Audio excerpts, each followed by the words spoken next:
ስራቸውን ባየሁት ነገር አድንቄያለሁ። በጣም አድንቄያለሁ። የአቢቹን ስራ የአዳነች አበቤን ስራ አድንቄያቸዋለሁ። በጣም አስከብሯቸዋል።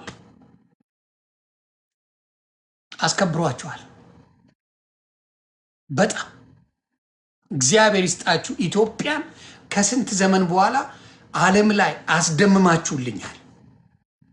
ኢትዮጵያ በሩጫ ብቻ እንድትታወቅ ነው ሌላው ሰገጥ የሚፈልገው። በሩጫ ሮጠች አሸነፈች ብቻ እንዲባል እንጂ ኢትዮጵያ ዘመናዊ ሆናለች፣ የቱሪስት መስህብ ሆናለች መባሉን አይፈልገው። ለምን? ምቀኛ በሀገር ህዝብ ላይ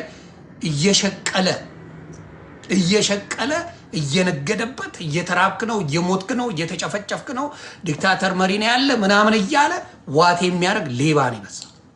ስለዚህ አትመኑት። ራሱ ኢትዮጵያ እየተመላለሱ ራሳቸው እየሄዱ መጥተው ግን ሌላ ያወራሉ። እውነቱን ማውራት አይችሉም።